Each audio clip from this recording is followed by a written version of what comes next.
2022 CLC 404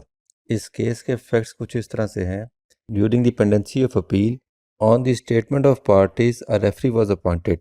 and the appeal was disposed of in the light of the conclusion drawn by the referee. उसके against जिस party के ख़िलाफ़ ये फैसला हुआ था उसने एक 12-2 कोर्ट में फ़ाइल की और कहा कि जिस काउंसिल ने ये स्टेटमेंट दी थी फॉर अपॉइंटमेंट ऑफ रेफरी, हमने कभी उस काउंसिल को अपॉइंट ही नहीं किया। तो लर्नेड ट्रायल कोर्ट ने, जो कि एडिशनल सेशन जज की कोर्ट थी,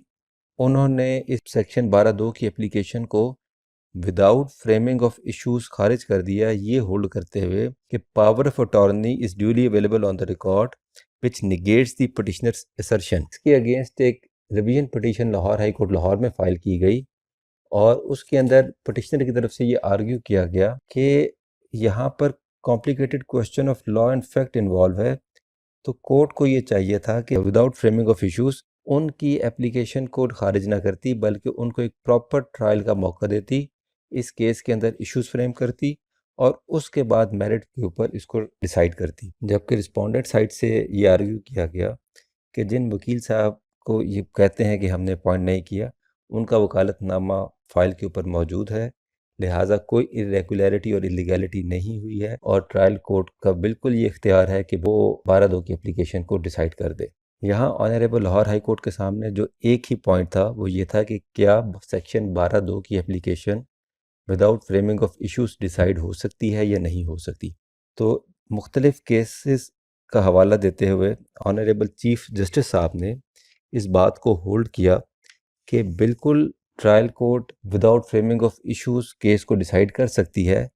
लेकिन जहाँ पर फ्रॉड को एलेज किया जाए और जहाँ पर complicated question of facts involve हों, तो वहाँ पर ये मुनासिब है कि इश्यूज को फ्रेम कर दिया जाए। और इस केस के अंदर भी फ्रॉड को बिल्कुल एलेज किया गया था और ये क्वेश्चन कि क्या वकालतनामा एग्जीक्यूट हुआ था या नहीं हुआ था, ये इश्यूज को फ्रेम किए बगैर और एविडेंस रिकॉर्ड किए बगैर इसको डिटरमिन करना मुश्किल था।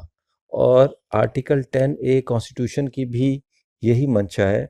कि एक पार्टी को अपना केस साबित करने के लिए फेयर ट्रायल और ड्यू प्रोसेस दिया जाए। सुप्रीम कोर्ट की एक जजमेंट पर रिलाई करते हुए PLD 2019 सुप्रीम कोर्ट 745 ये होल्ड किया कि पटिशनर को ड्यू प्रोसेस नहीं दिया गया। इस केस में मुनासिब था कि इश्यूज फ्रेम किए जाते, क्योंकि फ्रॉड को एलेज किया गया है और complicated question of fact involve है, लिहाजा उन्होंने रिवीजन को मंजूर करते हुए केस को रिमांड कर दिया। Thank you.